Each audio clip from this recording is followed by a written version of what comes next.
Hello students, आज हम पढ़ने वाले हैं क्लास 8 की ज्योग्राफी का चैप्टर और जो कि एक इम्पोर्टेंट चैप्टर बन जाता है हमारे लिए। वैसे तो ये चैप्टर कुछ खास नहीं है, बहुत बेसिक सा चैप्टर है, लेकिन इसके अंदर जो पॉइंट्स है वो हमारे को आगे के चैप्टर को पढ़ने में हेल्प करेंगे, इसलिए हमारे को इस चैप्टर को अच्छे से समझना बहुत जरूरी है। क्योंकि हमारा जो आज का पहला चैप्टर है वो है रिसोर्सेज। ठीक है, स्टार्ट करते हैं हम अपना चैप्टर रिसोर्सेज। तो रिसोर्सेज क्या होता है? अगर हम बहुत सिंपल सी लैंग्वेज में, बहुत सीधी सी भाषा में, तो हर वो सब्सटेंस जो हमारे को क्या हमारी नीड को सेटिस्फाई करे, हमारी नीड को पूरा करे, वो क्या है? रिसोर्सेज है। Everything that satisfy our need known as resources. Simple, कोई भी सब्सटेंस हमारी नीड को अगर सेटिस्फाई कर रहा है तो वो क्या है? रिसोर्स है। यहाँ पर देखो मैंने लिख भी रखा है, anything that can be satisfy need, उसी हम क्या कहते हैं? रिसोर्सेज। एनीथिंग जो हमारी नीड को सेटिस्फाई करे वो सब क्या है? रिसोर्सेज। एग्जांपल के लिए हम लेते हैं क्या? Water. When you are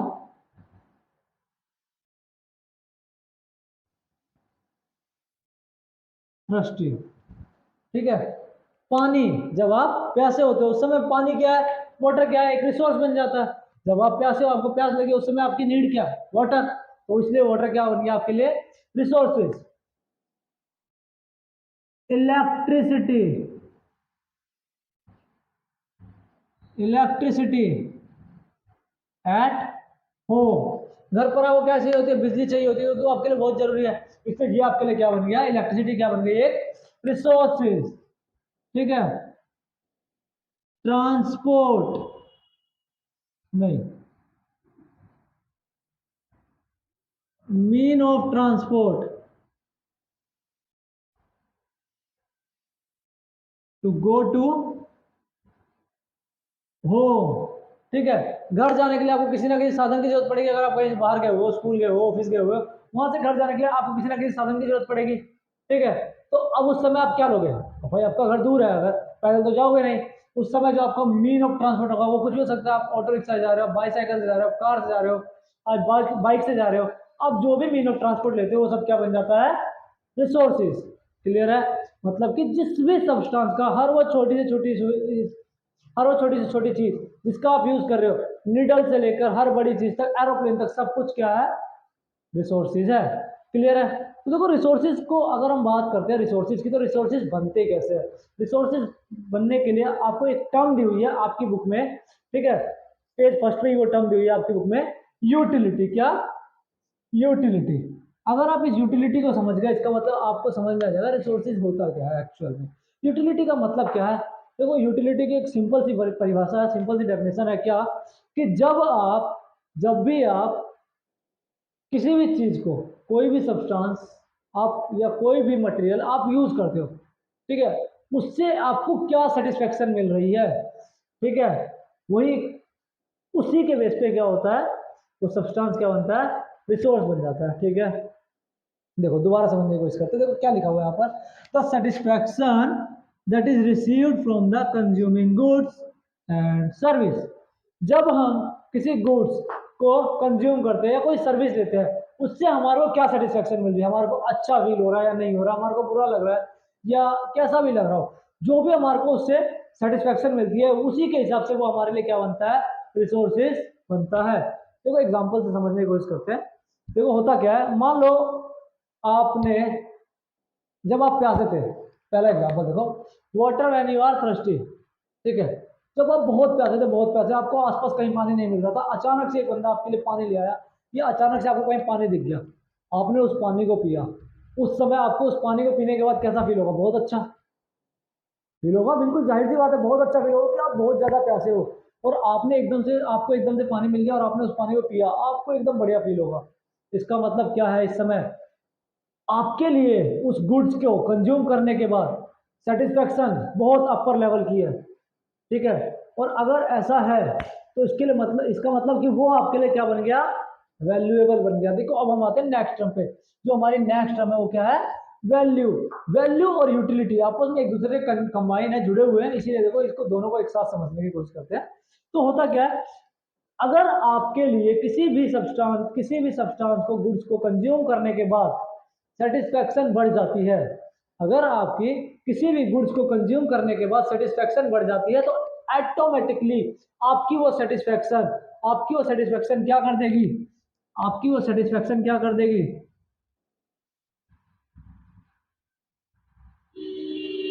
increase the value of substance, क्या कर देगी, सब्सटेंस की वैल्यू को बढ़ा देगी, अपर लेवल पे आपके लिए उसकी वैल्यू हो जाएगी। समझ में आई बात। और जब किसी सब्सटेंस की वैल्यू बहुत ज्यादा बढ़ जाती है, जब किसी सब्सटेंस की वैल्यू बहुत ज्यादा बढ़ जाती है, वो क्या बन जाता है, रिसोर्स बन जाता है। देखो आप समझो, आपके पास जो भी रिसोर्सेज है, जिनको भी आप रिसोर्सेज कहोगे, वो सब आपके लिए क्या वैल्यूएबल है। अगर उनकी कोई वैल्यू नहीं होगी तो आपके लिए रिसोर्सेज नहीं कहलाएंगे। देखो समझने की कोशिश करते हैं, एक छोटा सा एग्जाम्पल कंपेरिजन करते हैं। तो क्या हुआ, मान लो आज से 20-25 साल पहले जब पहली बार फोन आया था, एक मोबाइल फोन आया था, कैसा था वो, कीपैड फोन, है ना। एक मोबाइल फोन आया था जो कैसा था, कीपैड फोन था, ठीक है। उस समय जब वो आया, तो उस समय के लोगों के लिए बहुत ज्यादा वैल्यू थी उसकी, ठीक है। क्या थी, वैल्यू थी। क्यों, क्योंकि भाई वही एक इकलौता ऐसा फोन था जो 2 मिनट में हमारी कहीं से भी कहीं किसी से भी बात कहा जाता था। तो वो क्या हो गया, उस समय उसकी क्या थी, वैल्यू थी। वैल्यू की वजह से उसकी क्या बढ़ी, डिमांड बढ़ी, और डिमांड की वजह से वो क्या बन गया आपके लिए, रिसोर्स बढ़ेगा। ठीक है, क्लियर है मेरी बात। वैल्यू से क्या बढ़ी, डिमांड बढ़ी, और डिमांड से वो क्या हो गया आपके लिए, एक रिसोर्स बन गया। लेकिन अब देखो चेंज, 2022, आज के टाइम पे स्मार्टफोन है, क्या है, स्मार्टफोन। अभी जो स्मार्टफोन आए, इन स्मार्टफोनों ने इसकी वैल्यू को कम कर दिया, स्मार्टफोनों ने कीपैड की वैल्यू को कम कर दिया। अब ये आपके लिए यूजफुल नहीं बचा, तो अब आपके लिए रिसोर्स भी नहीं है। अगर आज के टाइम में आपसे कोई कह ले भाई कीपैड का फोन चलाओ, आप चलाओगे, तो नहीं यार कैसी बात कर रहा है, टच का टाइम है ना, स्मार्टफोन का टाइम है, तो मुझे कीपैड दे रहा है, मना करोगे। इसका मतलब क्या है, रिसोर्सेज बनते हैं किस बेस पे, वैल्यू के बेस पे। जितनी ज्यादा वैल्यू उतने ज्यादा इंपॉर्टेंट वो आपके लिए हो जाएंगे रिसोर्स। क्लियर है मेरी बात। एक और टर्म दी हुई है आपके फर्स्ट पेज पे ही, जो है पेटेंट। पेटेंट का मतलब क्या है, देखो समझने की कोशिश करते हैं। Mean the exclusive right on any idea and innovation, any idea और इन्वेंशन। ठीक है, इसका मतलब क्या है भाई, क्या होता है कि मान लो आपने कोई चीज इन्वेंट करी, या कोई पर्सन है जिसने कोई एक नए सब्सटेंस का, या नए मटेरियल का, या नए किसी भी गुड्स का इन्वेंट करा, ठीक है। जब उसका इन्वेंट करा, अगर वो पर्सन ये चाहता है कि भाई इस गुड्स पे मेरा ही राइट हो, या सिर्फ मेरे ही नाम से बिके, कोई भी खरीदे इसको, तो उस नाम किसका है, मेरा है, तो वो क्या करा लेता है, पेटेंट करा लेता है, रजिस्टर्ड करा लेता है एक तरीके से गवर्नमेंट के पास जाकर अपने आप को, कि भाई इसको मैंने इन्वेंट करा है, तो जब भी कभी भी इसकी बात होगी तो सिर्फ मेरा ही नाम आना चाहिए, एक्सक्लूसिव इसमें किसका राइट होना चाहिए, अपना राइट। ठीक है, एक्सक्लूसिव राइट मतलब केवल मेरा ही राइट होगा, इसके अलावा और किसी का राइट नहीं होगा, उसी को हम क्या कहते हैं, पेटेंट कहते हैं। ठीक है, थोड़ा सा आगे बढ़ते हैं चैप्टर में। हमारा जो अगला टॉपिक है वो ये है कि व्हाट मेक्स सब्सटेंस रिसोर्सेज। कोई भी सब्सटेंस रिसोर्स कैसे बन जाता है, कैसे हम किसी सब्सटेंस को रिसोर्स बोल सकते हैं और क्यों बोलते हैं। ठीक है, तो देखो जैसा कि हमने अभी लास्ट पढ़ा, यूटिलिटी क्या करती है, किसी सब्सटेंस की वैल्यू बढ़ा देती है, और वैल्यू ही क्या करता है, जो वैल्यू होती है वो ही क्या करती है, किसी भी सब्सटेंस को क्या बना देती है, रिसोर्स बना देती है। कैसे कोई सब्सटेंस क्या बन जाता है, रिसोर्स बन जाता है, वो अब हम पढ़ने वाले हैं। ठीक है, तो देखो टाइम टाइम और टेक्नोलॉजी, टाइम और टेक्नोलॉजी टू इंपॉर्टेंट फैक्टर है जो किसी भी सब्सटेंस को क्या बना देते हैं, रिसोर्स बना देते हैं। टाइम और टेक्नोलॉजी दो इंपॉर्टेंट फैक्टर है जो किसी भी सब्सटेंस को क्या बना देते हैं, रिसोर्स बना देते हैं। ठीक है, ध्यान रखना, अगर टाइम और टेक्नोलॉजी ना हो तो कोई सब्सटेंस रिसोर्स नहीं बन सकता। देखो एक एग्जांपल लेते हैं, पहले के टाइम पे हमारे पास फोन था, कैसा, कीपैड फोन था। कैसा फोन था, कीपैड फोन था। उस समय पे हमारे लिए क्या था, रिसोर्स था। क्या था, रिसोर्स था। क्या था, रिसोर्स था। पहले के जमाने में हमारे पास कैसा फोन था, कीपैड फोन था, जो हमारे लिए क्या था, एक रिसोर्स था। ठीक है, 1992 में मान लो ये आया होगा, और 2023 में हमारे पास कैसा फोन है, एक फुल्ली स्मार्टफोन। ठीक है, कैसा फोन है? Fully smartphone. आज जो हमारे लिए रिसोर्स है वो क्या है? फुल्ली स्मार्टफोन है। अगर आज आपसे कोई कहेगा भाई कीपैड का फोन खरीदना, तो आप खरीदोगे? नहीं खरीदोगे। क्यों? क्योंकि आज के टाइम की जो नीड है, आपकी जो नीड को सेटिस्फाई करेगा वो कौन करेगा? Fully smartphone. और जो हमारी नीड को सेटिस्फाई करता है वही क्या होता है? रिसोर्सेज होता है। तो इसलिए अभी रिसोर्सेज कौन होगा? स्मार्टफोन हमारे लिए क्या है? रिसोर्सेज है। ठीक है, क्लियर है? चलो आगे बढ़ते हैं। रिसोर्सेज को पढ़ने के बाद हमारे को जानना है कि कितने टाइप्स के रिसोर्सेज होते हैं, टाइप्स ऑफ रिसोर्सेज। तो जनरली हमारे पास तीन टाइप के रिसोर्सेज होते हैं। पहला नेचुरल, दूसरा मैनमेड, तीसरा ह्यूमन रिसोर्स। ठीक है, अगर हम नेचुरल रिसोर्सेज की बात करें तो नेचुरल रिसोर्सेज क्या होते हैं? वो resources, the resource that we get from nature. वो रिसोर्सेज जो हमारे कहां से मिलते हैं? नेचर से मिलते हैं, उसे हम क्या बोलते हैं? नेचुरल रिसोर्स बोलते हैं। वो सारे रिसोर्सेज जो हमारे को नेचर से मिलते हैं सब क्या कहलाते हैं? नेचुरल रिसोर्स कहलाते हैं। चाहे वो आपके एयर हो, वाटर हो, सोलर एनर्जी है, विंड पावर है, कोल, पेट्रोलियम, एवरीथिंग जो हमारे को नेचर से मिल रहा है सब क्या कहलाता है? नेचुरल रिसोर्स कहलाते हैं। लेकिन हमने नेचुरल रिसोर्सेज को भी दो कैटेगरी में बांटा है। पहला रिन्यूएबल, दूसरा नॉन रिन्यूएबल। तो रिन्यूएबल रिसोर्सेज क्या होते हैं? तो देखो, रिन्यूएबल रिसोर्सेज वो resources their quantity are unlimited. जो हमारे पास क्या है? अनलिमिटेड मात्रा में है। And replenished with time. मतलब वो रिसोर्सेज जिनकी क्वांटिटी हमारे पास अनलिमिटेड मात्रा में, बहुत ज्यादा मात्रा में है वो हमारे पास, और टाइम के साथ वो क्या हो रहा है? रिप्लेनिश भी होते जा रहे हैं, बनते भी जा रहे हैं, मतलब वो कभी खत्म ही नहीं होंगे, हमारे पास भरपूर मात्रा में है। ऐसे रिसोर्सेज को हम क्या बोलते हैं? रिन्यूएबल रिसोर्सेज बोलते हैं। इसके एग्जाम्पल है सनलाइट और विंड पावर। सनलाइट और विंड पावर, तो सनलाइट कभी खत्म नहीं होगी। सोलर एनर्जी का आप कितना भी यूज करो, भरपूर मात्रा में हमारे पास सनलाइट, तो खत्म नहीं होगी। तो टाइम के साथ क्या हो रही है? रिन्यू हो रही है। विंड पावर की बात करें तो भाई विंड नहीं खत्म होगी तो विंड पावर भी नहीं खत्म होगी। विंड भी हमारे पास क्या है? भरपूर मात्रा में। ठीक है, तो जो हमारा अगला है वो है नॉन रिन्यूएबल रिसोर्सेज। कौन सा? Non renewable resources. इसका मतलब क्या होगा? क्वांटिटी क्या होगी? Limited, limited, and take time to renew. और क्या करेगा? टाइम लेगा किस चीज में? रिन्यू होने में। क्वांटिटी क्या होगी? लिमिटेड होगा, and take time to renew. 1000 of year लग जाते हैं इनको दोबारा रिन्यू होने में, इसीलिए इनकी जो क्वांटिटी है वो जल्दी खत्म होती चली जाती है। तो ये भी हमारा बहुत ज्यादा मात्रा में, लेकिन क्या हो रहा है? इनको बनने में बहुत समय लग रहा है और हम इनका यूज बहुत ज्यादा कर रहे हैं, जिसकी वजह से जल्दी खत्म होती जा रही है। इसीलिए हमने इनको क्या कहा? Non renewable resources. इसके एग्जाम्पल है कोयला and petroleum. Coal and petroleum जो कि हमारे दो एग्जाम्पल है। उसके बाद मैनमेड रिसोर्सेज। ठीक है, वो सारे रिसोर्सेज, वो सभी रिसोर्सेज जो किसके द्वारा बनाए जाए? मैन के द्वारा बनाए जाए, ह्यूमंस के द्वारा बनाए जाए, क्या कहलाते हैं?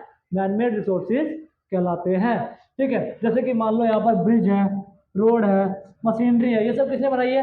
ह्यूमन ने बनाया है। इसलिए हम इसे क्या कहते हैं? मैनमेड रिसोर्सेज कहते हैं। देखो एक बात समझते हैं कि भाई इफ वी डोंट नो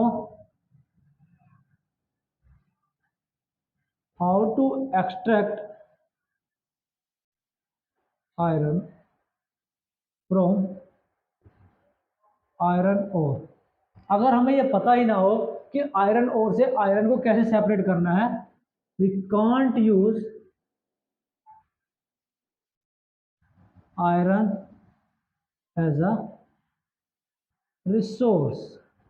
ठीक है, तो देखो अगर हमें पता ही ना हो कि आयरन ओर, आयरन ओर समझते हो क्या होता है? कि भाई जो आयरन है वो कभी ना अकेला नहीं मिलता, बहुत सारी चीजों के साथ मिक्स होकर मिलता है। तो उससे आयरन को सेपरेट करना, हमारा क्या करना है?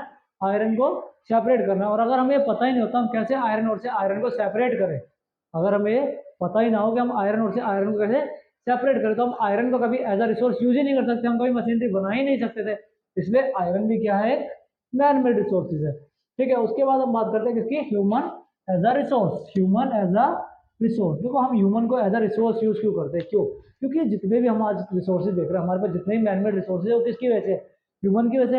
ह्यूमन की स्किल, ह्यूमन के इनोवेटिव आइडियाज, उनके नॉलेज, उसी की वजह से तो ये सारी चीज़ें हमारे पास, इसलिए हम ह्यूमन को एज अ रिसोर्स बोलते हैं। और रिसोर्स ही क्यों, हम ह्यूमन को बोल सकते हैं पावरफुल रिसोर्स। क्या, पावरफुल रिसोर्स, क्योंकि विदाउट ह्यूमन बाकी जो सारी चीज़ें हमने मैनमेड जितने भी हमारे पास रिसोर्सेज है इनका तो होना पॉसिबल ही नहीं था ना।